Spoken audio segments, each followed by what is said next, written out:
calmer committee than Ed was in my day. Nobody here throws chocolate. Okay, so why don't you tell us what's happened to S100? And we're looking at it because of the impact in the Ed Fund. So floor is yours. Okay, well, good afternoon. For the record, Jim Damer, this console. Do you want me to bring the bill up on the screen or just talk about the bill? Committee, what would you like? I think you can just talk about it. Okay, all right.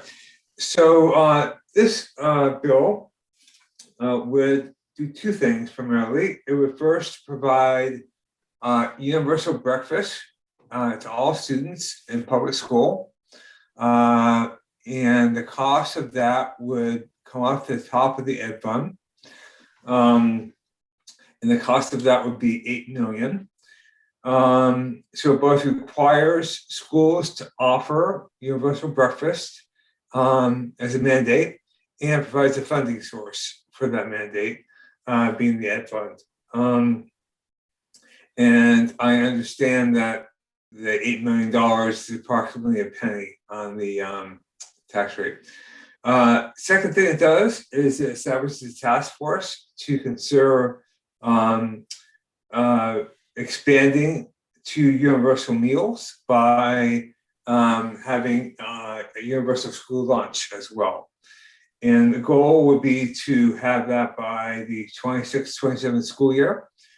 So there's a task force established in this bill to report back on that question about how to get there and how to pay for it. Aside from that, there are lots of small details in this bill, which I won't go through unless you want to hear them, but there's a lot here about having schools maximize participation in these meals. Ways to do that. There's a amendment to the Ed Fund to permit this expenditure. And there's reporting, of course, back from AOE to the General Assembly. Aside from that, those are the main elements. The only my piece is that, my piece is that 8 million. And then you've got also for my pieces, and agency staffing. So there'll be a position created at the agency for one position specializing in the administration of school food programs. And the appropriation for that is $100,000 from the general fund in fiscal 22. And there is no appropriation for the task force because there are no members of the task force who are not otherwise paid. The two appropriations, 8 million and 100,000. Okay, the 100,000, is that coming out of the general fund? General fund, yep. All right, so we've just got the 8 million to deal with. This, I know a number of schools have been offering free meals, breakfast and lunch, I believe. This would pick up that cost and put it into the general ed fund? It would pick up the cost for those schools who are offering universal breakfast already. Yep, that would be taken out of their budgets and put into the Ed Fund. And then all of the other schools that are not offering universal breakfast would have to do so. And this bill is effective upon passage or July 1 of this year, is it, on passage. So this would be in place for next school year. Okay. All right, because it wouldn't be in the school budget. Senator Pearson. Thanks. Jim, you know, as committee probably knows, I was part of the early versions of this, but in the early versions, we had a phase in over 5 years. Is the new amendment immediate? I mean, applying to September, or is it still got a 5-year rollout? Nope, applies to September this year. Thank you. 1 penny hit on the property tax this But year. committee should know that the feds have extended universal meals for the coming school year. So even if this reached the governor, there would, and there is language, I believe, right, Jim, that says, basically invites the feds to pick up the tab and then we would supplement. Is that right? Yeah, there's no language to that fact because it's unnecessary. They'll pick up the tab anyway under the waivers. So the bill stands as it was without a need for that change. So we could move the effective date out and not hit this tax year because we've got the yield bill in. If we're going to add a penny, we got to change the yield bill. And school budgets were built on that yield assumption. So. But the feds just extended it for a year, so it's already. Right, that's so I'm saying we can extend our effective date out. It's not going to start on passage. It's going to start a year from now. Or we could start it the day the federal program ends. Either way, it's the same impact to the ed. But yeah. Yep. Okay. Senator Hardy. Thank you, Madam Chair. Jim, I'm scrolling through the bill trying to find it, but I was told that the mandate for universal breakfast didn't take effect until the following school year, till the 22-23 school year. Nope, not as drafted. Not as drafted. Okay, then.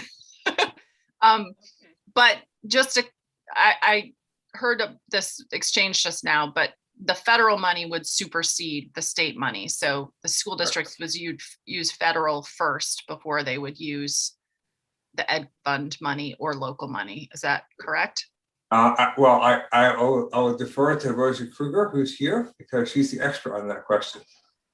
And I think I'm going to go to Rosie next, and then all of us nasty fly in the ointments can sit down with $1.00 people.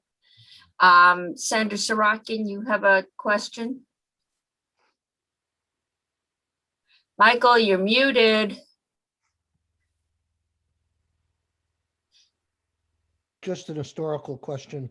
A while back, I heard when it was going to breakfast only, a large part of the advocacy community, Hunger Free Vermont, particularly said it would be a step backwards to do that. Could somebody explain why they took that position, and have they since changed that position? I could take a crack at that, Madam Chair, although I hesitate to speak for people, but there are 70 to 80 schools that are currently doing universal meals, lunch and breakfast.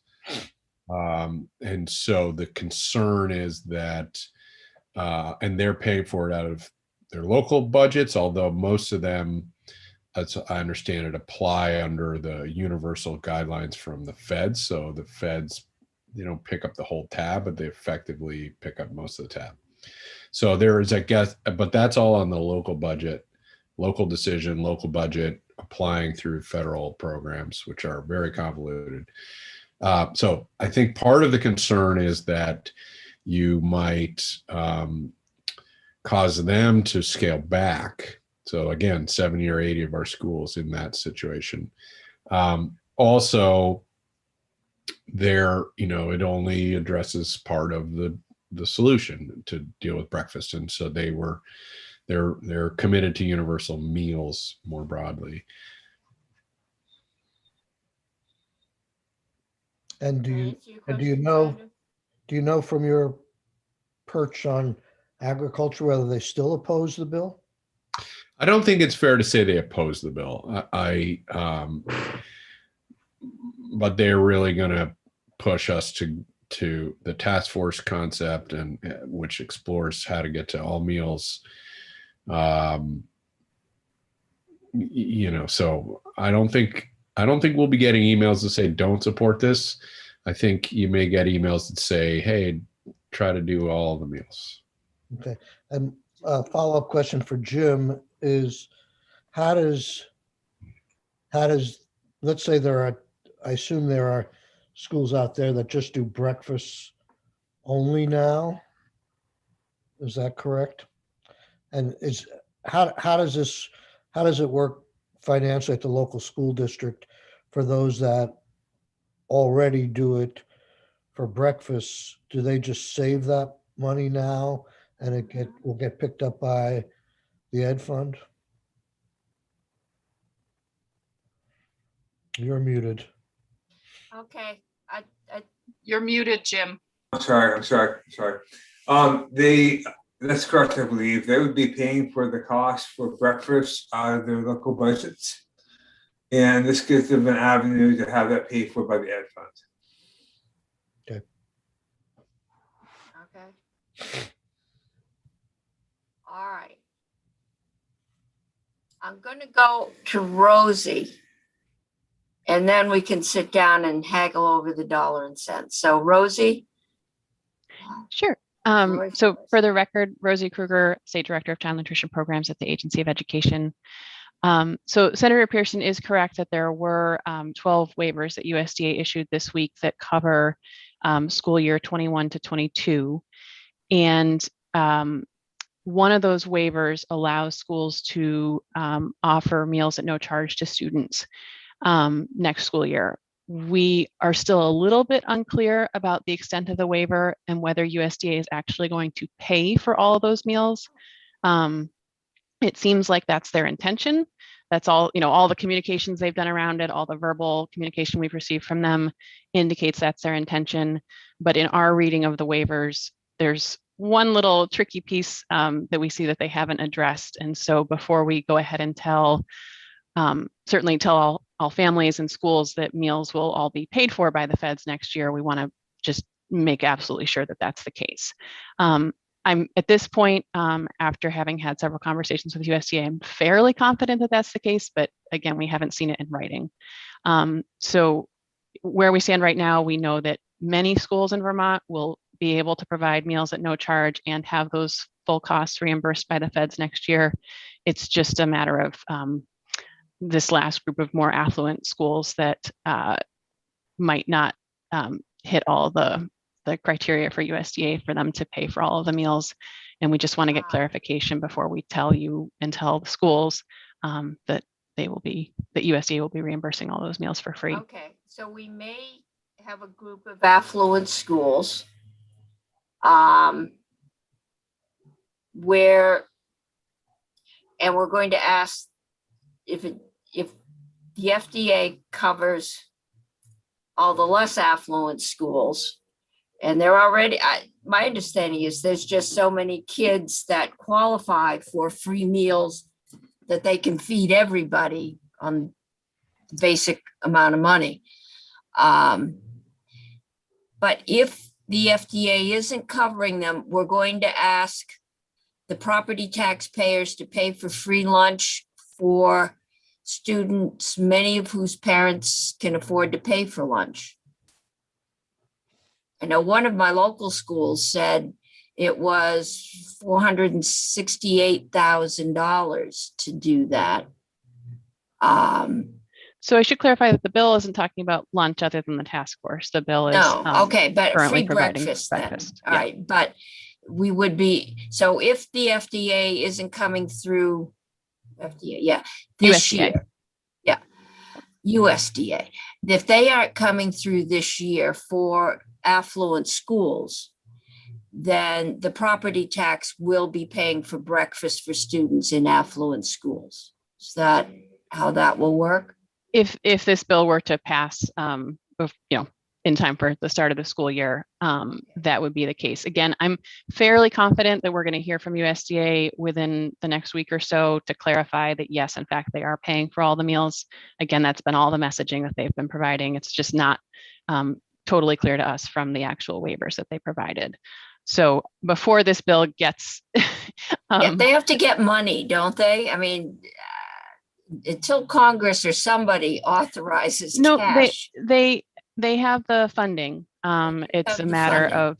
of what particular rules they waived and how they've done that. So we're just making absolutely sure before we tell you that we can Okay. cover this next year. And you think we'll know by next week?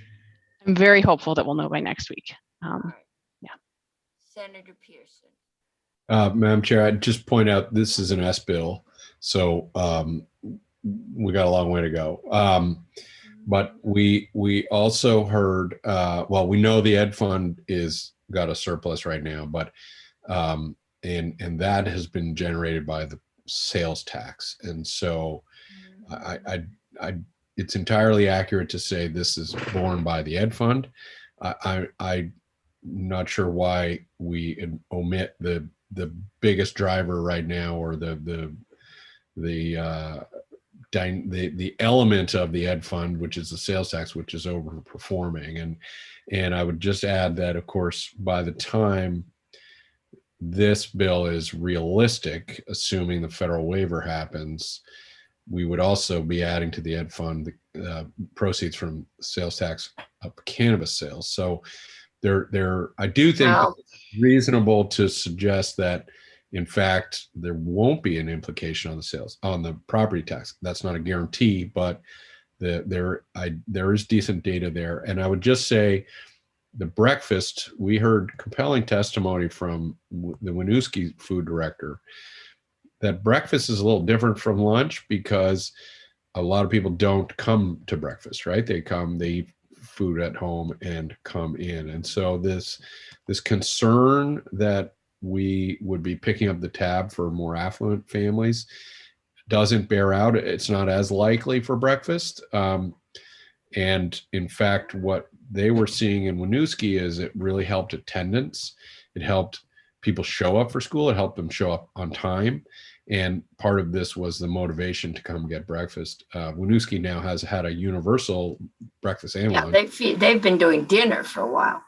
Right. But in particular, the participants in breakfast is not nearly as broad as lunch. And so this concern that we're subsidizing well-to-do families is, I think, doesn't play out in the same way for breakfast. Okay. I think we can all agree that we all think that children should be fed and that breakfast is the most important meal of the day. I don't want this to devolve into 100 emails telling me I hate children. I fed 4 of them every morning. I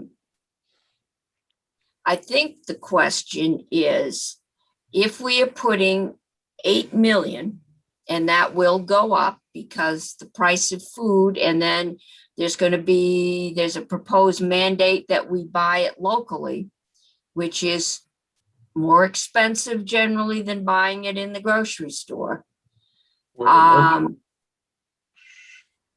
That, there will be a cost. The sales tax is flush right now, due in large part to federal stimulus money that people have gone out and bought things like appliances. That money's going to go away and you're not going to need an appliance for another 10 years. So that won't continue.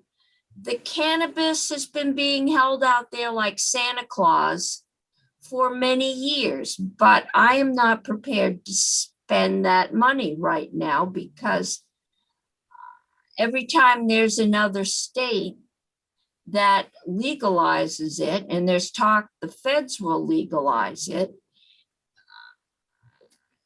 more and more of our market share can disappear.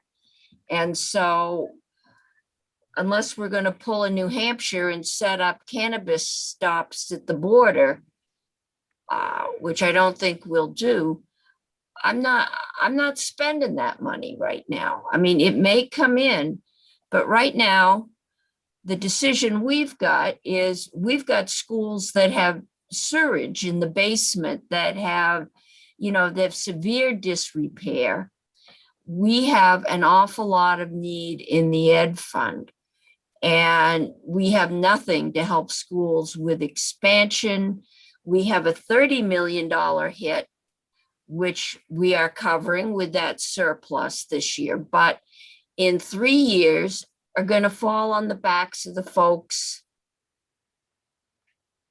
many of whom we're anticipating this year are going to be struggling to pay their property taxes because they were unemployed last year. So these are all the issues that I'm weighing. Money chairs are nasty. Mark and Brianna, I don't know that are you the new Chloe? I am indeed. Welcome. Thank you very much, Chair. Okay. So Mark, tell us what this does and if you've got any projections and what are we doing? Because it's So, never been easy to put $8 million into the Right. ed fund. right, so the implication of the tax rates, I think you heard already, is about a penny on both the non-homestead and the homestead property tax rates for the $8 million. The way it would show up in the education fund is it would just show up as a categorical aid program, like transportation or something like that. So the cost would initially show up in the school district's budget, but before you get to education spending, that amount would be deducted. So it wouldn't show up in a district's education spending number, which is the number we use to set the homestead property tax rate. Delaying this for a year, though, either because federal money is available to do it now or just because you choose to do that, would make it a lot easier, I think, to implement it for districts because, for one thing, as you pointed out, budgets have already been set for this year by districts. And so this would be, I'm assuming it would have to be a deficit that they would carry forward into FY23 if it were to go into place this year. But I'm not sure. And in terms of the education fund's health, based on the yields that the House set and the non-homestead property tax rate, there's about $16.1 million available in one-time money as surplus in FY22, which would normally carry forward into FY23. But there are at least a couple of bills pending that could, including this one, and a couple other provisions that are floating around that could use up some of that money. Okay. And then in terms of the Additionally, not use one-time money for ongoing expenses. yeah, usually we try not to. Yeah, and in terms of the $8 million estimate, that is an estimate that Brianna came up with. So I think she could talk to that if you're interested in how the $8 million was arrived at. Okay. Do all our schools have kitchens? I don't know that. Do you know that, Rosie? So the vast majority of the schools have kitchens. We do have some schools where they vend meals in from, or satellite meals in from another school with a kitchen. And we have that happen even in some schools that have smaller kitchens. The school district decides that it makes more sense to bring them in from another school. But we do already have a state law that requires meals to be, the child nutrition, school breakfast, and national school lunch program to be offered and provided at all public schools in Vermont. So that's not really at issue here, although if a school currently had very low breakfast and lunch participation and suddenly saw very, very high breakfast and lunch participation as a result of this, there might be some need to expand those facilities. But in general, with breakfast, that's less likely to be the case just because it's a less expensive meal requiring less preparation and certainly can be satellited in from another location if necessary. Okay. So one other point on the education fund. Sure. Yeah. Okay.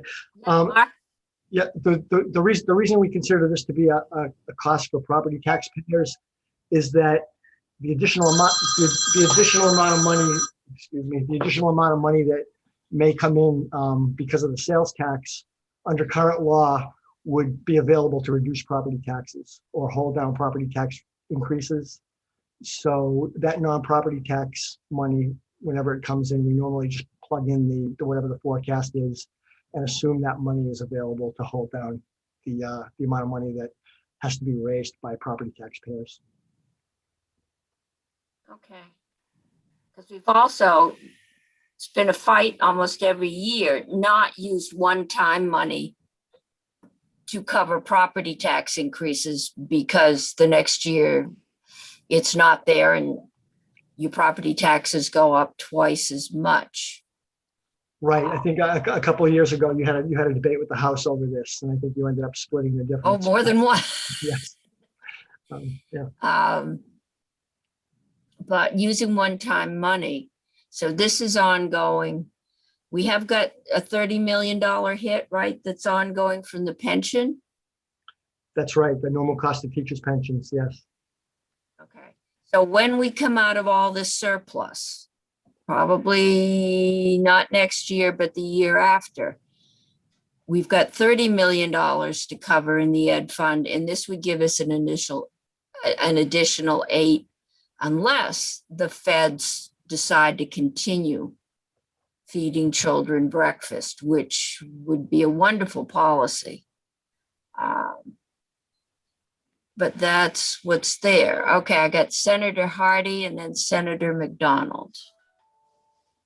Okay, at some point, I'd love to hear from Brianna about her estimate. But I have a question for Rosie. I believe there's an appropriation for breakfast and also lunch. It's the state match. Is that correct? And what happens to that in this proposal? That's not impacted by this proposal. That is a fixed amount of money that the feds require us to pay out to the local level every year based on some number that was set back in the 80s. And so I think it's about $500,000 total or a little bit less than that. And so we pay that out to all the schools every year. We take that total amount and we divide it up based on the number of meals they served in between July and December. And we pay that out on a per meal basis. So that's not, because that's a fixed amount, that wouldn't scale up. It would mean that they would get less per meal if more meals were served, but they're still going to get the same dollar amount that they are currently getting. Why would we have to continue to pay that out if we are footing the bill out of the top of the ed fund, off the top of the ed fund? We're basically, the state is paying for it. So why do we also need the match? Seems to me there could be a general fund savings there. That's a good point. I haven't looked into that. So I'm not sure what the requirements are around that initial amount of money in terms of whether there is a requirement generally on the universal meals that the feds, that the cost differential can't be paid out of federal funding. So the difference between the free and paid meals can't be paid out of federal funding. I would want to do a little bit more digging to figure out if USDA would have a problem with us applying the state match funds to the cost differential. If they didn't, then you're right, that could be considered a cost savings, although you might get a little bit of grumbling from schools because they currently receive that money, so you'd be cutting that amount, so you wouldn't be paying out quite as much for breakfast. It just seems like we're actually going to be paying more now because we're fully paying it out of the ed fund, the difference between the federal and the state, or the federal and the cost, plus we're giving the 500, the per plate. From the school's perspective right now, they're getting that money that the state would be paying from households. So you're just replacing it rather than it being paid by the household, it's now being paid by the state. And we are assuming that there would be some increase in total number of meals served because once the meals are free, we think that more folks would access them. But from the school's perspective, you're replacing what would be paid for by the parent with what's paid for by the state. And then you're taking away that additional state funding. But I agree that it's worth pursuing in terms of whether USDA would consider the state paying for some cost of the meals as contributing towards our state match. And then you could make the decision about whether or not you wanted to replace that.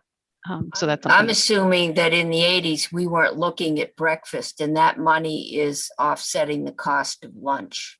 No, there's a separate appropriation. Separate one? I looked into this in great detail with Rosie many times. Okay. Well, Rosie, We- if you could check on that, that would Yeah. help. So it is, the USDA generally says that we have to put it towards the meals, but it doesn't say particularly what we need to do. We choose in Vermont, and we have for many, many years, to put some of it towards breakfast and some of it towards lunch. So I know that we do have some flexibility there. We could decide to say, put all of it towards lunch. But I don't know if we have the flexibility to specifically put it towards the cost differential between the cost of free and paid meals, but I can certainly research that and get back to you. Okay, that would be helpful because I mean, it's $500,000. At least it's something on the cost of this. And I, this is school meals are something I've been working on for a really long time as a school board member and a mom, and now as a senator. And I understand the concerns about the cost and the hit to the ed fund. However, this proposal has been scaled down multiple times by now, as Senator Pearson knows. And I would hope that we could find a way to move forward with the breakfast portion. And even the schools that are like quote unquote wealthy schools still have children who are low income in those schools that would benefit greatly, who are sort of over the cutoff. They're in the cliff. Because they don't get the subsidized meals, the free or reduced meals, because they just are, their families are over the amount, or their families don't apply. So there are a lot of kids that could benefit from this program if we can find a way to move it forward. I do think, given what the feds are doing, and if once we can hear the definitive answer, delaying it for a year might make sense. Just the effective date, to give schools time to sort of ramp up for it. But I'm hoping that we can move forward with something. Thanks, I'm Madam hoping Chair. that the feds will make it permanent, but Brianna, I know we've got other questions, but maybe you could tell us where you came up with the $8 million estimate, and then we can get on to other questions. Yeah, absolutely. I'm happy to do that. So I think I'd like to start off kind of with looking at the big picture and where we're at right now with providing meals and where this cost comes from. So currently, there are some schools in Vermont that already pay for universal breakfast. Based on my calculations, that comes to be about 30% of schools. This is actually more than currently provide universal lunch. And so this estimate is looking at the additional cost, because we're assuming that the ones that are paying for the universal breakfast already, that cost is already being accounted for in the education fund. So this analysis is specifically looking at the additional costs resulting from this bill. The next kind of variable that I considered was of federal aid are schools receiving for these. And so we can look to the free and reduced price meals. So of course, the students that are below 135% of the poverty line or enrolled in other meals-based programs, they have access to free meals, no cost to the family. And this is taken up as a cost by the federal government. The next category, up to 185% of the federal poverty line, this is the reduced price category. And so the federal government pays for the majority of the cost. And then here in Vermont, we already have in statute that the state will cover the remaining costs of the meal. For breakfast, it's 30 cents. And so the students in both the free and the reduced price category are already paid for by either federal or current state funding. And that state funding comes from the general fund. So really what this bill would be doing is covering the cost of the students that are in the paid category. And for this analysis, I based it off of the meal prices that the Agency of Education publishes on their website for this current school year, taking into account the subsidies that Rosie was just mentioning. And so we're looking at what that additional cost is. So the kind of last remaining variable, which really is what gives us a range, as you'll see on the fiscal note that I believe is posted on your committee's webpage, is the participation rate. How many students actually end up eating these meals? The way the bill is written, we would be paying for the cost of the meals that are actually served. And so this participation rate really does affect the cost significantly. Looking into the data that other universal school meals have, we can see that on average about 60% of students eat the school meals. And so I use that as kind of the low end of my range, which is about $6 million. And then just to see what it would be if all the students in attendance were to eat, that would be the high end of the range, and that comes to about $10 million. So as you can see, this appropriation is right in the middle there, coming in at $8 million. So that's kind of a high level where we're at. I'll take any questions. Senator Pearson. Brianna, thanks. The 60% figure is for meals, or is it for lunches? That's for breakfast meals. Looking at lunches, the participation rate was a bit higher, closer to 75%. Okay, and so the currently the schools that offer breakfast, universal breakfast for free, they're seeing a 60% participation rate. Correct. Okay, thanks. Mhm. Oh, wait, I'm sorry. And so that, if we get that to track, that will cost us $6 million. Yes. Okay, thanks. Okay, Senator Hardy, and then Senator Sirotkin. Thank you, Madam Chair. So Brianna, it sounds like you actually already did take into account the 500,000 general fund. You sort of subtracted it out. So Yes. if we were to get rid of that appropriation, your estimate would be $500,000 more. Is that? Approximately. I could get you a more Darn. exact estimate. I actually have it right here. Now that you've raised it, they're listening across the hall. You might find that money is gone. Okay. Thanks. You're welcome. Senator Sirotkin. I was just curious on the 60%. The schools that have offered universal meals, do they have any analysis of why that number is not higher? I'm not sure. I did not really reach out to do any surveys or anything like that to see what is influencing those participation rates. I was more just looking at the numbers. So I can't speak to that, unfortunately. Thank you. I think you have to be at school early and you have to like the food. Rosie, do you know that?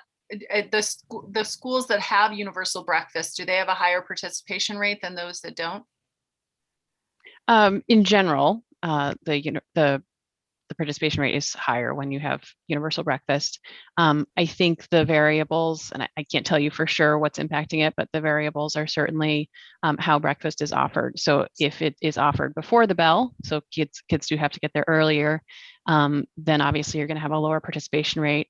If it's offered after the bell, then you'll have a higher participation rate. If it's offered in the classroom, you'll have an even higher participation rate. If you offer a number of different avenues, such as, in the classroom or after the bell, and then also offer a second chance breakfast, perhaps at the high school level, when students are in between class periods later in the morning, all those are things that you can do to increase participation.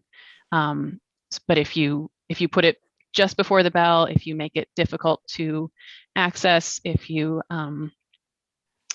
put it somewhere where kids aren't gathering, those are all things that can decrease participation. And then meal quality is a piece as well. If it's we do have pretty strict nutritional standards in our programs, but you can certainly make a meal that's not particularly exciting within those standards. And so that could be driving down participation as well. In addition, I think that you have a lot of families who like eating at home with their children, or who consider that to be part of the day. And certainly they're not required to eat at school. And so you may see that some households choose to continue to eat meals at home. And that's not, the bill doesn't require children to eat at school. It just gives them that option. So I don't think that we would see that changing if the bill passed. So is the before the bill, after the bill decision, is that a school by school decision, district by district decision? How does that work? That's up to the local level, how they want to manage the programs. The bill actually does include some language encouraging schools to do everything they can to maximize participation. And one of those strategies is adding breakfast after the bell. That language doesn't have any real teeth to it. It just says that the schools need to do what they can to increase participation. But I believe that's mentioned as one of the potential strategies they could use. And one last question. Is there something in the bill that deals with farm to school programs or local produce at all? I'll take that one. So the answer is no. That was in the bill. It was stripped out by Senate Appropriations. And that program would have provided grant funding to encourage school districts to buy local. Okay, Senator Pearson. On that point, there was never a mandate to buy local. There is an incentive to buy local, and I believe that is traveling in the budget. But that is general fund, so it's not. It's something different. But that is, as of now, I understand in the budget. But it's not fair. I think, Madam Chair, you indicated that might mean costs will go up, but it's not a mandate, and it's structured as an incentive. And so far, it's an economic development strategy, comes out of the general fund, not Okay. really relevant in that way. No, as long as it's an incentive with a grant, then the cost won't go up. The cost of the general fund will, but not the local. Okay, Senator McDonald, did you have a question? Nope. Okay, I thought I saw your hand a while ago. Okay, so Rosie, if you can check on that 500,000 and then let us know as soon as you hear from the USDA about. I will do that. 500,000. Yeah. We're just being really sure that they are going to cover all. There's two students or all questions. schools. Okay. There's two And- questions. There's next year, are they covering all schools? And there's the question about whether we could apply these new funds towards our state match requirement and then stop paying out the state match as we have in the past. On that second question, I don't know when I'll get a response. I'll send that off tonight. USDA has been known to take months or even years to respond to questions. Hopefully this is a fairly simple question and it won't take that long, but just warning you that sometimes. Buy groceries tomorrow. I mean, we can't wait months and years here. Okay. Any other questions at this point? Okay, thank you. Thank you, everyone. Thank you. Welcome, Brianna. Thank you very You much. got off easy today. Wait till we get into tax rates. And there isn't a surplus. Okay. Committee. Oh, we're a little behind, but not too bad. S88. That is the banking, insurance, healthcare, dental insurance, and annuities bill now. I did talk to Representative Marcotte last night and asked him, because the big concern amongst the majority of folks here were the annuities and the passing a bill before we actually studied to see if it was a good idea. So I asked him if he thought it'd be a deal breaker if we send it back without the enacting and just the study language. And he said, no, he thought that would be fine. So if we do that, catching moths. If we do that, then we can get this bill moving. I think we could move to concur with further proposal of amendment, and I believe Maria has drafted an amendment. So Maria, do you want to share that with us? Sure, I'd be happy to.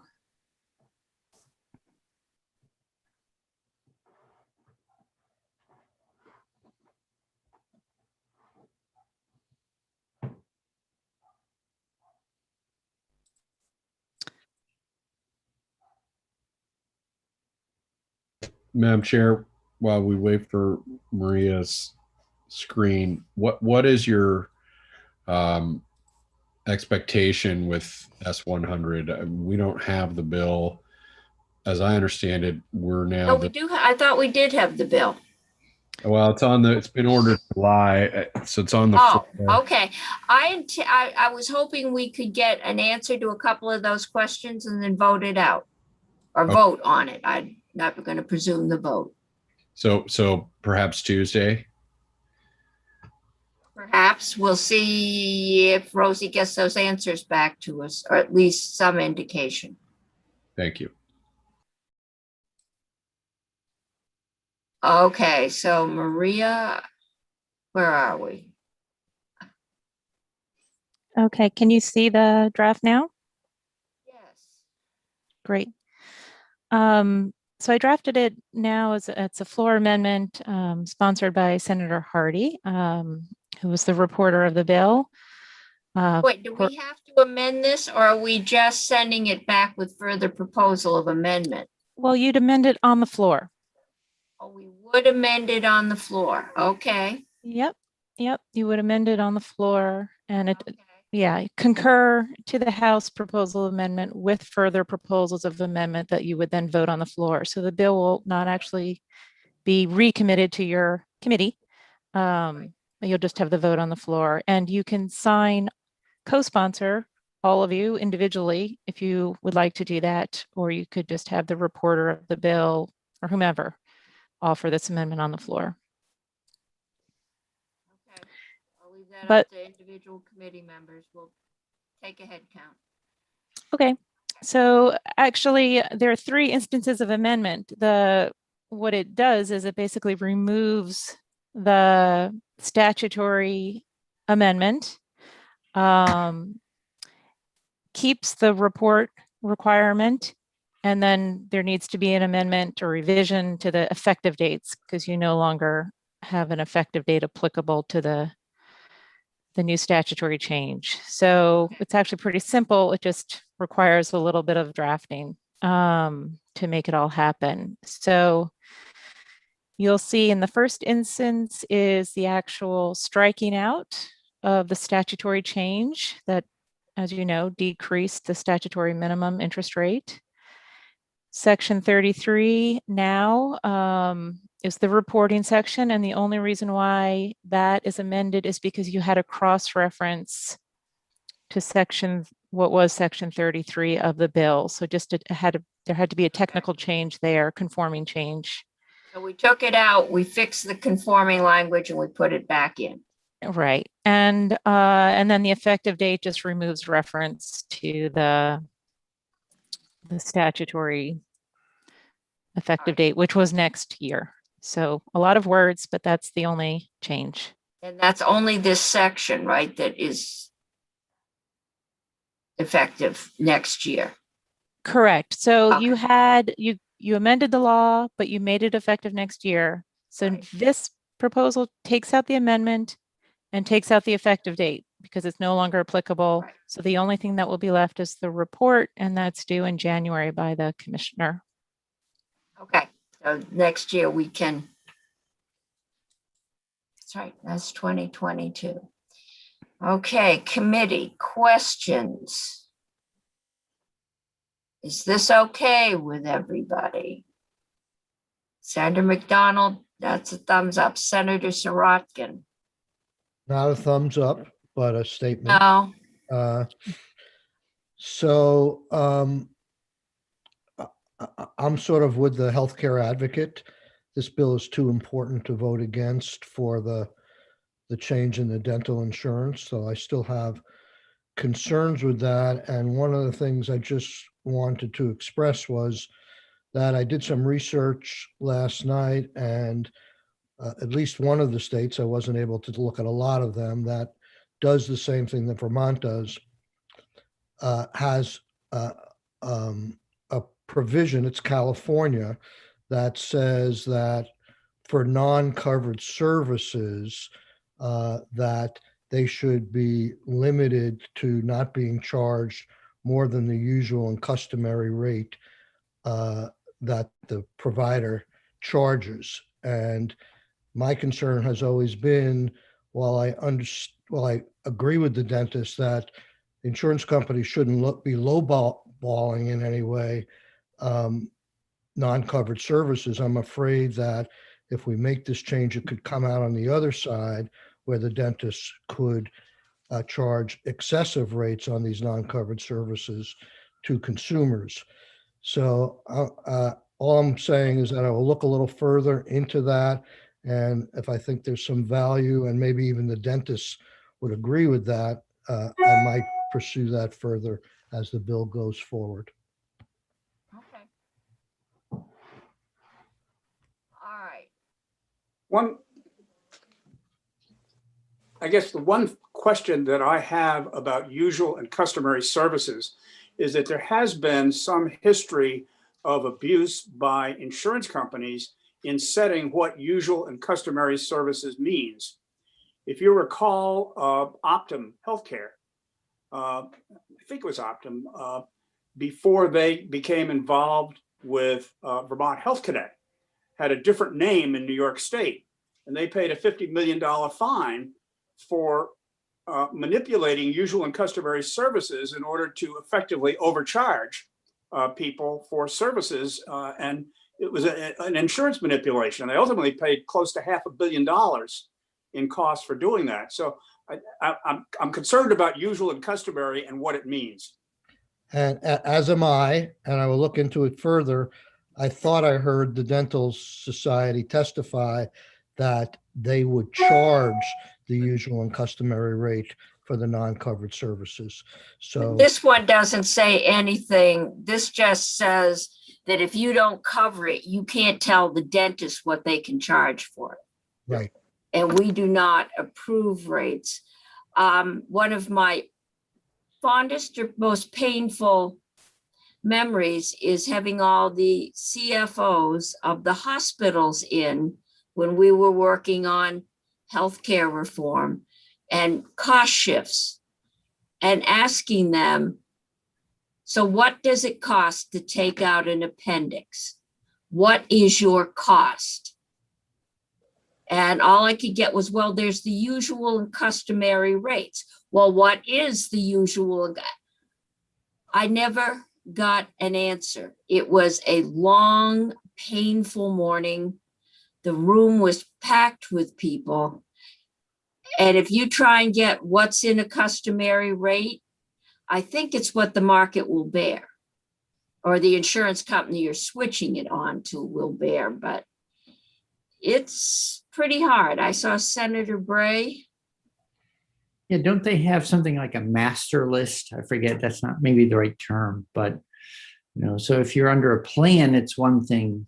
I mean, they cut deals. And so if you're unfortunate enough to actually pay your own freight, you'll pay the maximum bill. And I pay my own freight. right. And if you have a plan with somebody, they may have cut a different deal. So usual and customary seems to be very context dependent. Yeah, it is. Okay. Pearson, did you have a question? Okay. Do we need to vote? We probably should. So I need a motion that we vote that we recommend that the Senate concur with further proposal of amendment, which is the amendment that Senator Hardy will offer. And does anyone else want to sign on to that amendment? Is the bill in our committee? Is the bill in our committee? on the This floor. one is, no, this is yes, it's sitting on, yes. No, it is sitting on the floor. We had the other one recommitted. It is on the floor. It has come back from the house. It's an S bill. It's the insurance housekeeping. At our request, they added the market on it, the insurance markets. And they added a few other things. It was a parliamentary procedure question, Madam Chair. Yeah, If no, it such is a on the bill- floor. If such a bill were to be offered, Yes. you might poll the committee on whether or not the committee would support the bill, the amendment that Maria Royale has prepared. Okay, so committee, who supports the amendment, which is striking out, starting the lower interest fees on unpaid annuities? So is anyone not like that? I'm fine with. Senator Bray, no? I'm not a fan of that provision, but I don't. We're getting rid of that provision, Chris. Getting That's- rid of that Oh, provision. We're That's going to what a the amendment study. does, is it Thank you, it sorry. strikes out that provision so that we get the report first. We get the report in January, and then we can decide after getting the information from the report whether we Yeah, want yeah, to yeah. enact that. So Yeah. this would just not put the cart before the Yes. horse. Got it. Yes. No, Okay. that's the way I was leaning. Okay. I thought you were saying it the other way around. Okay, so is everybody, Senator Sirotkin, are you all right with that? All right. And we're gonna all grit our teeth and smile with the dentist. Because that would be a little harder to negotiate, and I think we really do want to get these separated markets. So. Parliamentary wise, Madam Chair, were such an amendment to be offered on the floor, you, the chair, have taken a poll of the committee, and we have The committee has unanimously voted to support it. Senator, we're going to need a motion. Yeah, so I'll make a motion, and wouldn't it be to, I would like to, since I'm the reporter of the bill, I would report that the Senate Finance Committee recommends passage of the bill after further amendment, right? With further amendment. Right, there's a formal, Concurrence, where right? we concur with former proposal of amendment. With further. You'll have to get the amendment to Bloomer. Right, I'll send it to him. Does anyone, yeah. I will make the motion that we approve the amendment as drafted. What is the number? it's not germane to the committee because it's not here. We don't have the bill. So So we've is done a germane. poll, But we've all raised our hands, we all support the amendment. so- And we could all sign on to the the amendment. I'd be willing to sign on. Is anybody not willing to sign on? Senator Sirotkin doesn't want to, so Maria, if you put all the rest of us on there, I think you can say, you're offering this on behalf of the committee or the majority of the committee. And this is what it does. And with Yep, this yep. amendment, we would recommend, Okay, that we. Do we need to vote now? Further proposal of amendment. No, because there's, we do not vote on right. It's an We don't amendment. have it to vote that are on it. not in our committee. It's an Okay. Sitting on the amendment, floor. right. When you don't have position in the bill, then you can only offer amendments as senators, correct, right? I thought when bills came back to us that Yeah. they got into our committees again for us to decide. Not what to unless do we with them. ask. Right. We're asking to have, well, we did today. We got 53 sent back because it came over as a monstrosity. But we fortunately have a couple days on this one. As you get to the end, these things are going to be flying back and forth. A little subdued now because of the remoteness, but it'll get crazy. If you like things nice and orderly, Senator Hardy, you're going to have a hard time when we're all back in in session. No, And I'm they fine. I adjourn just you for want to know 20 what the minutes and process call you is. back and adjourn you for another 20 minutes. While some committee is huddling and figuring out if they should concur or not. Okay, so we're agreed on that. Senator Bloomer will probably give you a script. Say, it's your first time doing this. It's not my Yeah. first time doing this. It's just my No, other doing the committees did it concur differently. part. Yeah. I've done it before. My other committees did it differently. Now, I have sticklers for rules in here. Okay. Committee, that gives us one last thing, which is 360, our favorite bill. So how far did you get after I left? I heard you had good discussion. Oh, the other day? Yeah. Yeah, the other Yeah, day. Senator Hardy and Senator Pearson cleared up several issues, or at least we sought some agreement. And I think Senator Hardy could, from her notes, could tell us what we did Okay. think we ought to move forward on, and then. I'll teach you to take notes. Right.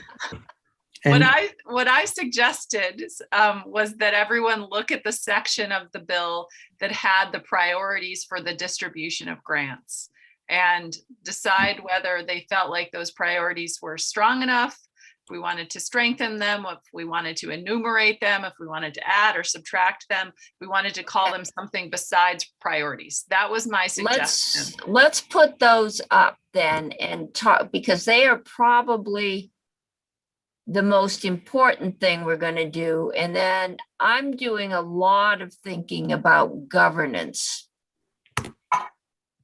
and whether or not we put this to a separate board, which they're right, it will take, 6 months to hire somebody with the skills you need.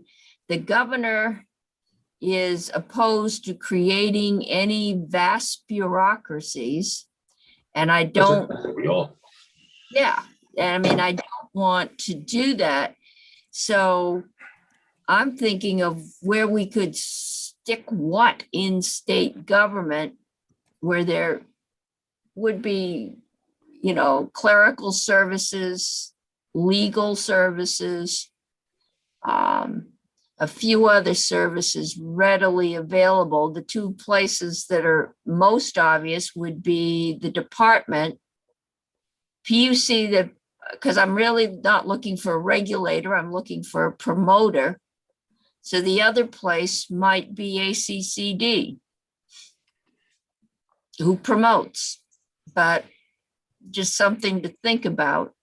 Or we can go the independent route, but we are competing. Everybody else is getting this money and we are competing. So that could slow things down. So, Madam Chair, Chair? what is In the employment market, if we're trying to hire an executive director with a lot of skills, we're going to be competing against other states who may have higher wage scales. Just something is, there were cautionary tales today about assuming that you're going to just be able to hire the people and get the equipment you need in short order. Senator McDonald. we're devising or trying to deal with who is going to regulate, certify, give advice, or require conformance with our grant conditions. Is Yes, that so we correct? first have to set the grant conditions.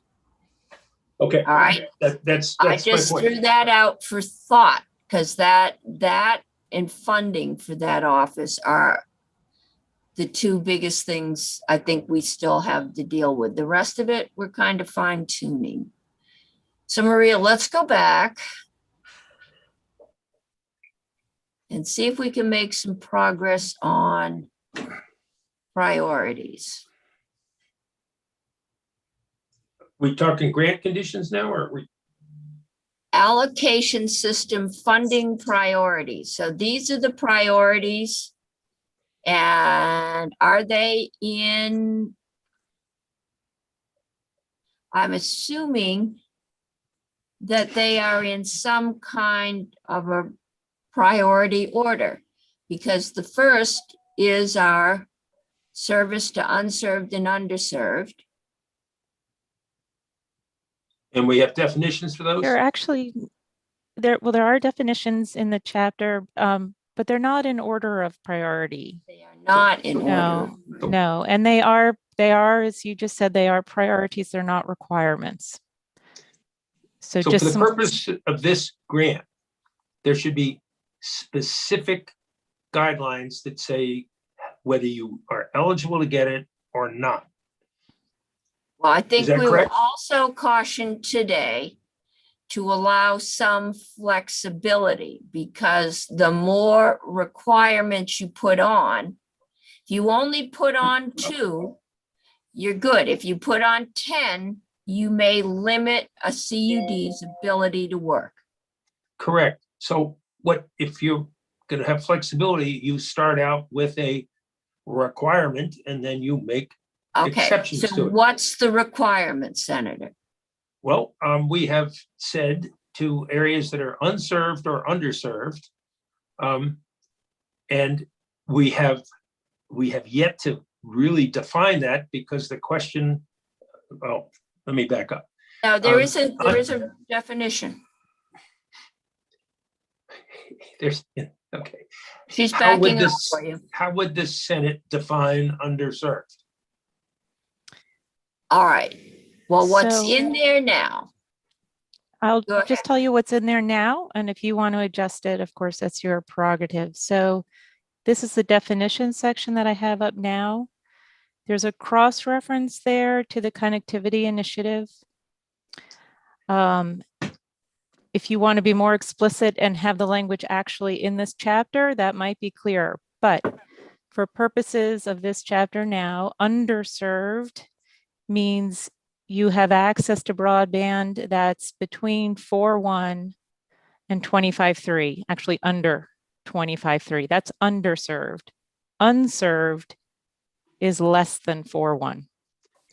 So, and what is 25.3? Served. If you have access to 25.3 or greater, you're considered served. Okay, so that's clear.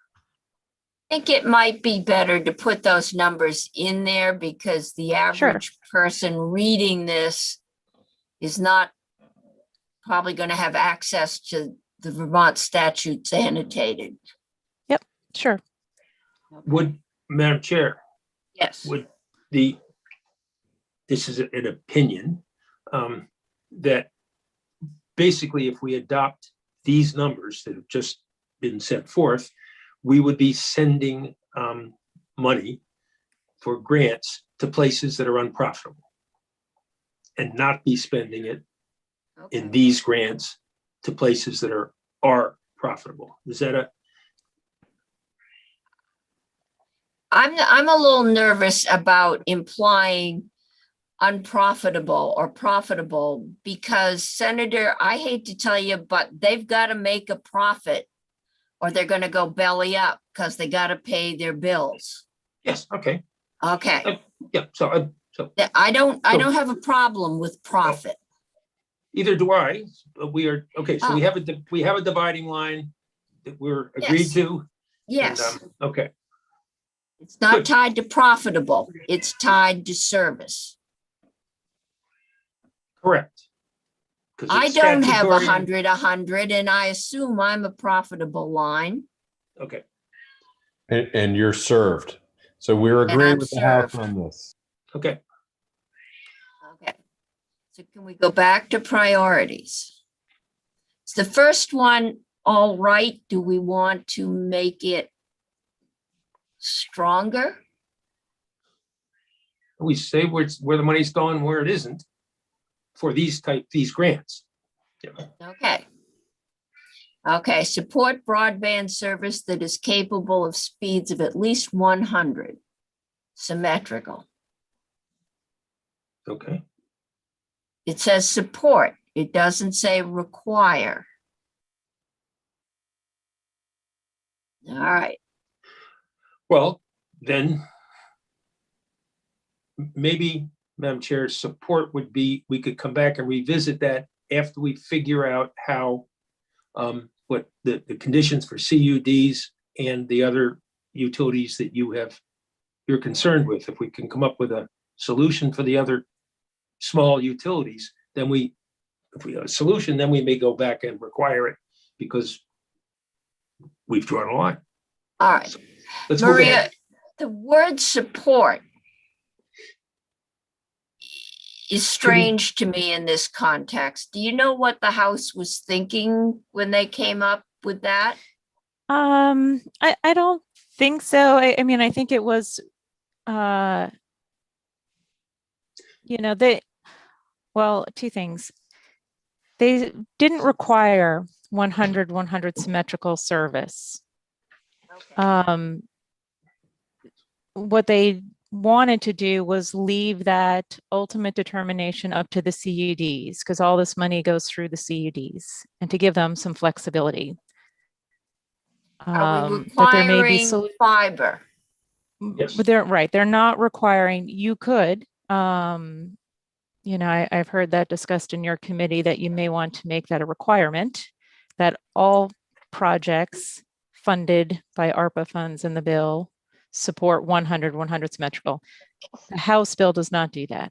We just did that a few minutes ago. We just said that. Well, Madam Chair, can I jump in? Because this is a distinction. And it's worth calling out. This talks about priorities, but it doesn't limit. So I hadn't focused on that before. But it is to Senator McDonald's point and to what we've just been discussing. If we want to say first invest in fiber and then invest, in cable later, that's what the House is leaving that option open. That's not where I want to go. And maybe the discussions of priorities isn't quite the right way so much as conditions. From the discussion we've been having, that's closer to what I think we're circling towards. But part of that will determine the language for sure. So, Madam Okay, Chair. maybe conditions is a good term. The grants will be conditioned upon providing service that the unserved, support broadband, capable of speed at least to 100. So if you're supporting, if you can provide, you're talking fiber, you can provide 100, but maybe no one on that road can afford or wants to take 100. It's a different issue, Madam Chair. Yeah, no, that's what I'm saying. Yeah. Okay, I'm not fighting with you, Senator. No, I've got to so- turn off your picture somehow because you are giving me heartburn. You look like you're going to have a heart attack here. Good. Now I don't see him. I can see Senator Pearson, who's calmer. Okay. So, Madam Chair, Yes. Future. we could argue this until 5 o'clock this afternoon, whether we should replace support or not. I suggest we put a circle No, I around think it, support is good. and then we take a look at how we resolve the questions that you have brought up about small providers. Okay, but that's not And even when in we here. have answered that, we can come back and change support, because we will, that would be the time to answer that. I don't want to change this for small providers, so go. We haven't next- decided small providers yet. No, but I haven't ever said I want to have them have different standards. So stop So, projecting. Madam Chair, I think we may conclude to give them the same standards. All right, let's get through the standards or priorities or whatever we decide to call them, all right?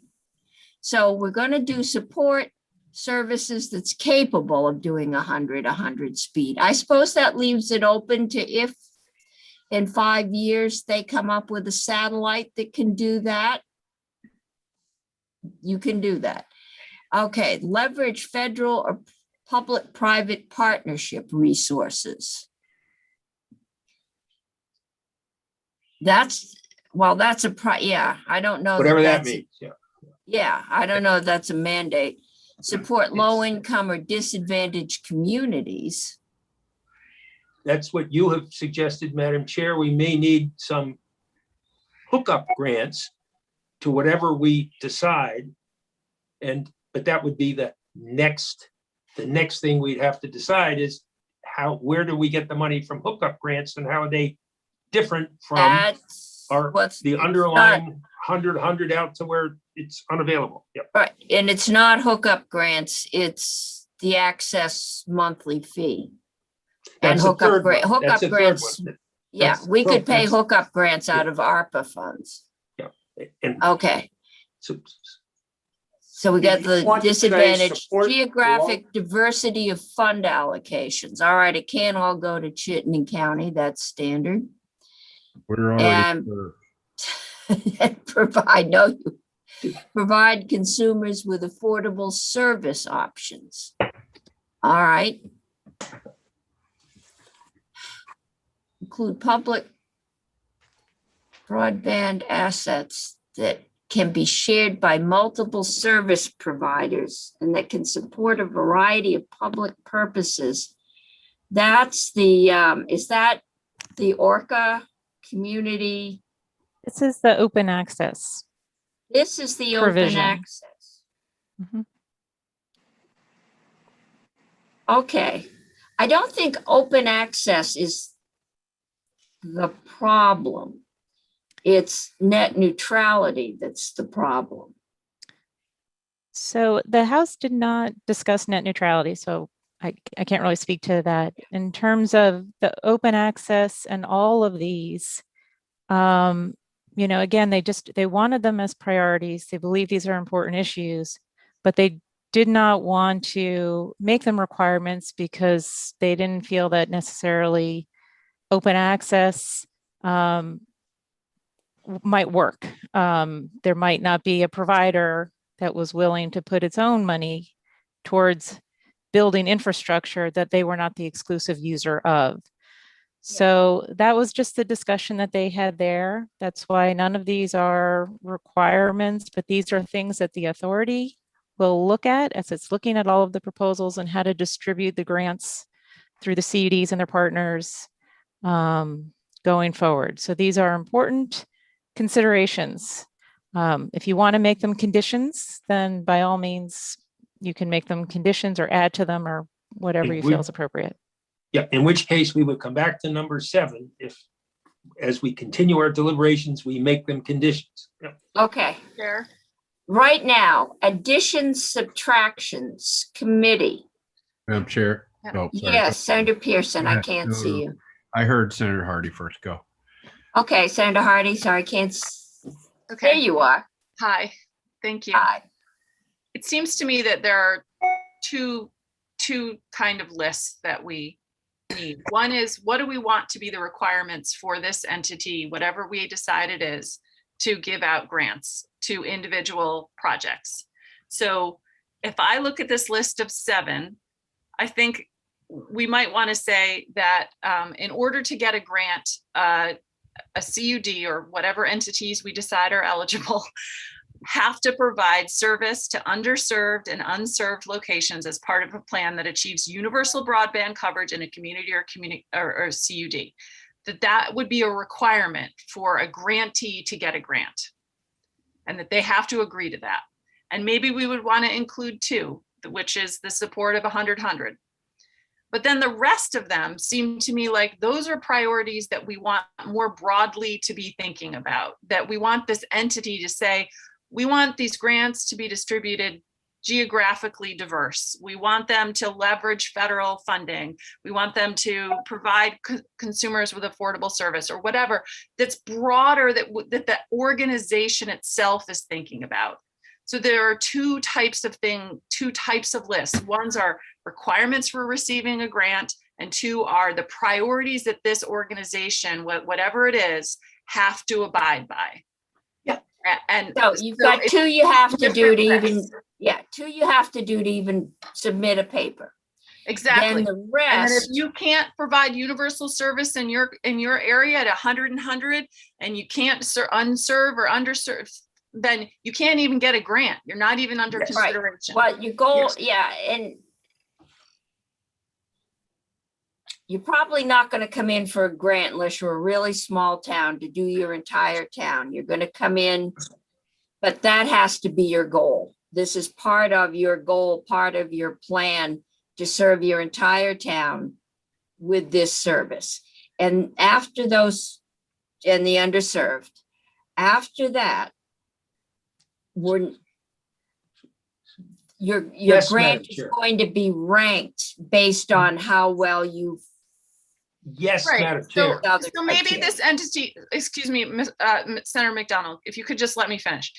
Maybe this entity is looking at 25 grant applications. You know, I was telling Senator Pearson a long time ago, one of the jobs I had in the 1990s was actually working for an organization like we are trying to set up in Wisconsin. And we gave out grants to create broadband communication union district type things in the 1990s that were supposed to connect school districts around Wisconsin.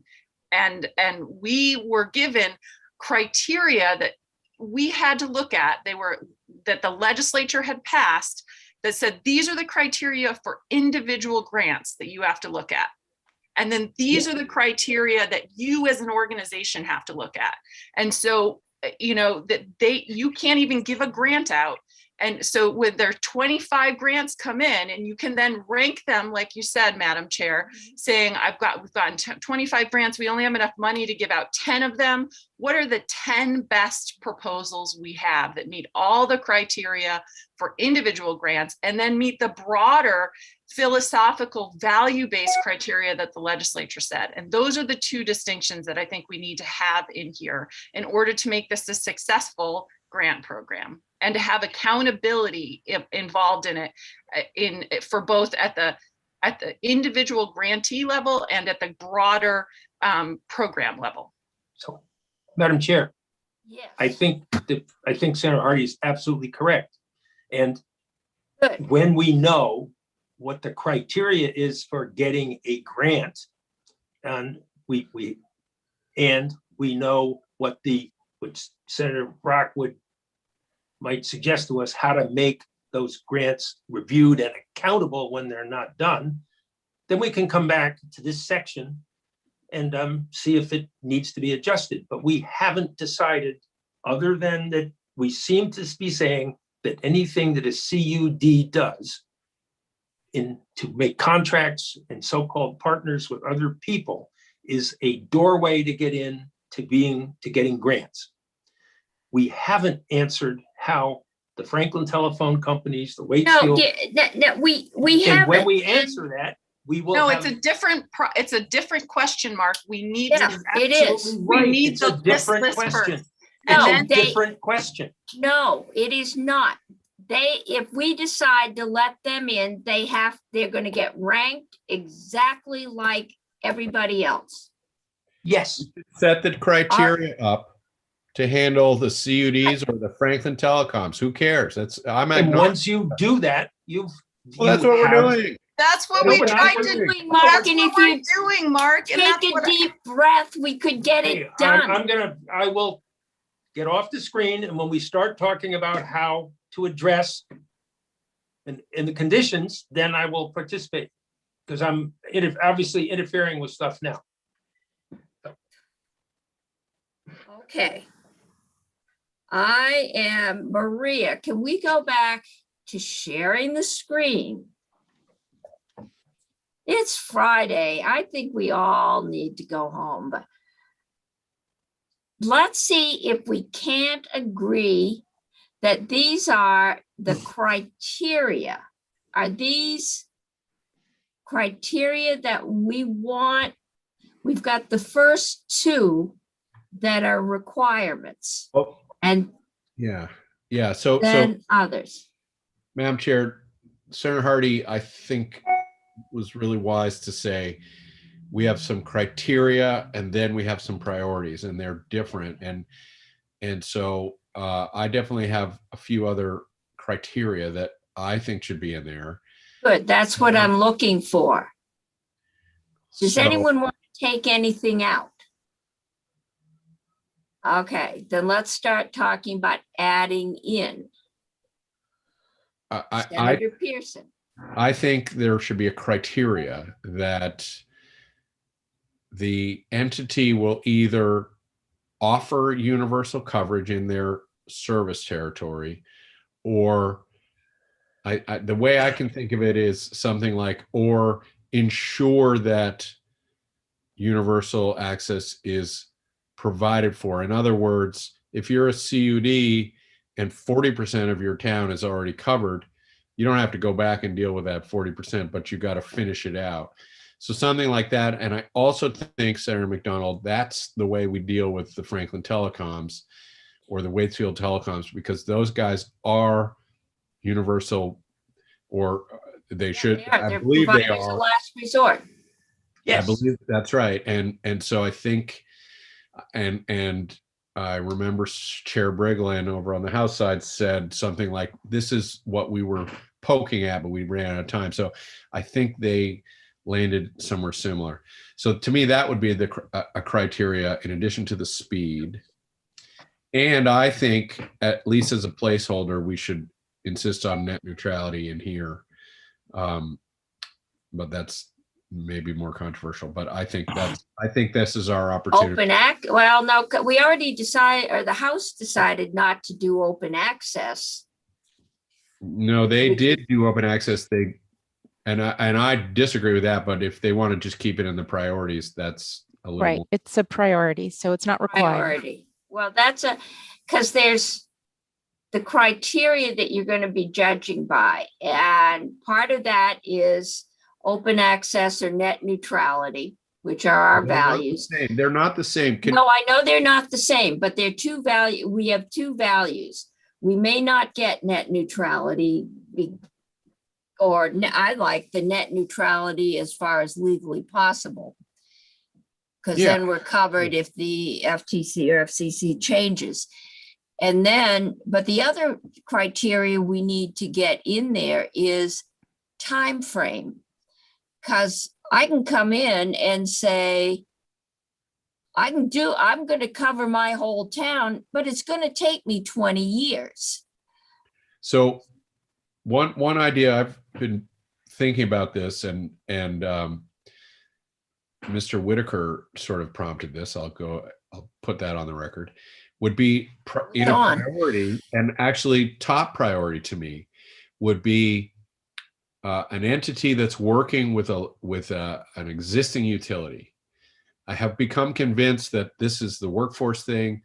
This is an efficiency thing, right? If the department or whoever gets 2 grants and one is being strung by Washington Electric and one is being strung by Joe's cable company, I sure would be happy if we were investing in a known entity. And I don't want us to preclude the private, but favoring the utility seems like a smart premise to me. I don't know what other people think about that.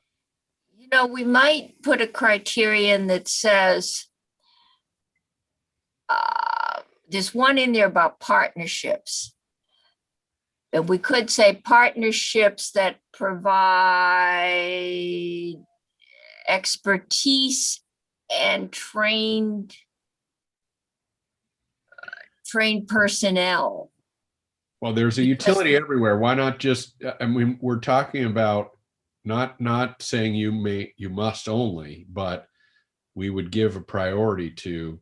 Okay, well, let's put that in and we'll. It seems to me that Senator Hardy. that's on the sort of priorities list, not the required list, that there would be a sort of, we think it's favorable that they're working with an existing utility. And I think the chair's point about a timeline, time frame is really important, that the projects have to be completed by X date, you know, because otherwise they'll be dragged out for. Well, so I think what we're going to see though is they're not going to come in and say, I hope, I need a grant to do all 5,000 miles in my service territory. They're going to come in and say, we're going to do Roxbury, or we're going to do Calais this summer, or we're going to do East Calais this summer. But if it's going to take them 20 years to get that last 9 miles at Franklin Telephone, maybe we want to, you know, for 2 customers, maybe we want to give priority to an entity that can do its service area in 3 years, or, you know, time frame. Because everybody's going to say you know, you have to be committed to doing your entire service area and committed to doing everyone, and do it at our required speeds. But the time frame could vary widely, and if it's going to take 10 years, I'm not sure we want to value. That's just a grading system I'd like. How fast are you going to get this done? And can I just add one thing just to keep in the back of your minds, that with this ARPA funding, it all needs to be spent or incurred by the end of Okay. December 2024. So in terms Okay, of so we've this got a money, time frame. So the odds that every CUD is going to be able to do its entire service district in 3 years is probably nil. So we're going to, that's the balance. We want you to be willing to serve underserved and unserved areas. And we want you and be committed to universal service. But the reality is, a lot of these folks, we are not going to have enough money in, or just technical, they're just not going to have the skill and the money and the personnel to get their entire area done in 3 years. and you could address that by, you know, adding language that says, you know, when weighing the various proposals, you know, to look at those proposals that they get the most number of locations hooked up within the shortest period of time, or, Yeah. you know, somehow weighing, There's a more comparing. elegant way to say that, Yep. but yeah. Yep. That's what we've Yeah. been doing for the last 15 years. That's the policy that's been in place for the last 15 or 20 years. And when that policy is allowed to work, things in the 25-3 will get replaced with before we build out to the areas that are underserved. So that's business as usual. Okay, now we're talking, this is a whole different, you're talking about business usual from another fish. This is a whole new, you got to get rid of your issues with the department. And we only gave them $3,000 a year, or $30,000.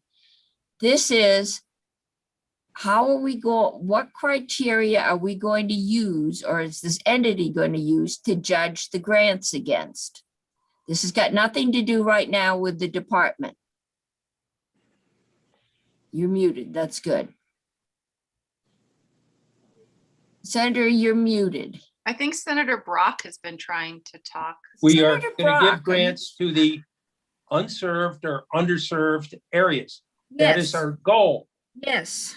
Okay, so why are we talking about using the money to go to places that are already served? No, we are not, Mark. I'm sorry. I thought that's what I heard. No, what I'm saying is that we do not have enough money to get everywhere in 3 years, nor do we have enough skill or probably enough fiber. So how, when we're ranking grants, do we factor that in? Do we give it to the towns that are going to cover the most people in in that 3 years, or do we, that's just a criteria. It's how do we get our, The most unserved people? yes, just Okay. people means unserved. Does that make you happy? Yeah. Okay, good. That one's put to bed. We're not giving money to serve served people. Good. Good. Okay. Senator Brock. First criteria that I would have on the list would be the presentation of a independently evaluated plan that reflects a business plan that in which the numbers work and in which the operational aspects have been validated as reasonable and likely with competent staff to actually perform what needs to be done. Otherwise, we're going to be buying an awful lot of idea work or things that basically will be proposed that can never be built because the competency and the planning underlying it is not there. And so to me, that says we have to have a process in place to evaluate any plans that we get before we go ahead and fund them. Okay, no, I think you're right. Can I ask a clarifying question of that, Yeah. Madam Chair? Senator Brock, so do you mean on the individual grant proposals, like if CUDY, XY or Yes. something comes in? So Yeah, I do. you mean something beyond a grant application, or that Well, they with have to their have a grant business plan now. with their Well, grant application, they would have to submit their business plan and their tech plan, basically? Well, presumably there would be a business plan by the CUD. Let's say we're talking about CUDs. The CUD ought to have a business plan. And so any grant that they approve under that should fall within their overall business plan. But what I think we want to ensure that the CUD or whatever the entity is can deliver what they promised to deliver, and to give ourselves comfort that there is a plan to, how's the engineering data going to be collected? Who's going to do it? Who's going to oversee and manage these projects? Where are they going to get the cable or the fiber from? Do they have an established source of supply, or are they hoping to get it after getting the grant? So do you In other mean words, there needs to be substance to what's submitted to us. And we have to figure out who's going to evaluate that to determine if the substance makes sense. right? So one thing I'm taking notes. That's why I'm asking questions. So I make sure I understand. So a business and tech engineering plan, Operational plan, a business plan and Operational operational plan. plan.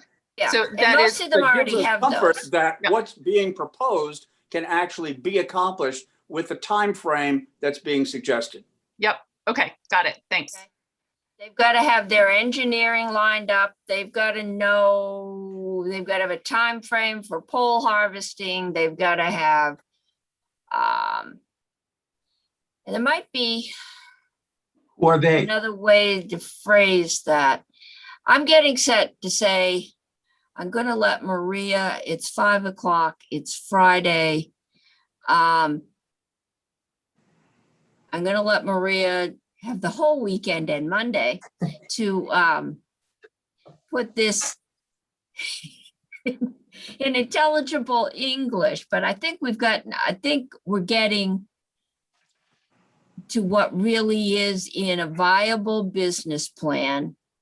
I mean, that's a criteria. You have a viable business and operational plan. You know how you're going to get this thing out the door and completed in 3 years. And there's Who are probably the people some, who are eligible to submit a viable business plan? Anybody that meets the criteria right now, Senator. We haven't And- gotten to that. Well, COD is so far is the only criteria. Well, Can we that's in the expand that? House plan. Okay, Yes. I we want to expand give that? Senator Bray a chance. Okay, Senator Bray. So I don't really know how to think about this because I could talk myself into it and out of it. But and that is Friday at 5 o'clock. Senator. yeah, well, so I suppose in some way we know that broadband is going to keep building out at a rate that's probably slower than anyone would like, but it will keep on building out. And I wonder, do we prioritize where they're going to be most successful in a way, sort of modeling themselves on the privates that said they're going to be providing universal service, but do we prioritize the ones that are going to succeed because they have maybe the greatest route densities, or do we go the opposite end of the spectrum where we say these are the people who are the least likely to have anyone show up, they're going to get prioritized in some way? And I have no idea how to answer my own question. Well, I think the answer is every CUD in their business plan is going to have what we're doing with this grant is really taking the place of the VITA loans that we set up. We're giving them the money to run the wire, to sign up the customers, but they're going to have to get enough customers to cover their costs. Sure. And they are eventually, unless we get a whole lot more money, going to have to go to the bond market. So each one of their revenue plans, it's all going to be individual. But if we tell them, you've just got to do that last 9 miles for 2 customers who may or may not want your service, Franklin Telephone may find out they're losing money. Right. So that's, I think, where you need somebody that can look at the business plan. And hopefully we can get them the kind of assistance they need before they start coming in for grants so that that plan is in good shape. Right. I mean, right. It would make sense. You'd want them to be self-sustaining, and it Yes. could be within their own territory, even if they accept a universal service obligation, that there's going to be a timeline for when they get to the last house. So, Madam Chair, Yes. this is worthy of discussion, but we have not yet made Franklin Telephone No. eligible for the grants. So All right, when we who know wants who's to leave? eligible- Let the telephone companies have a shot at this. You're outvoted. So He What wants was to, well. Madam Chair, I've been trying to suggest that we make the telephone companies eligible. It would Yes. be, And why- Mark, if they can meet the criteria. They meet the for criteria. grant, They would be Yes. eligible. we Okay, haven't said so that that's yet. settled. We said that an hour ago. Yeah, we said Yes, it a all long right. time ago, Mark. You need All to right, we are listen. going to adjourn So now. what's the criteria? Okay, that's Universal what we've been coverage. talking about while you've been hyperventilating. Okay, we are now going off live.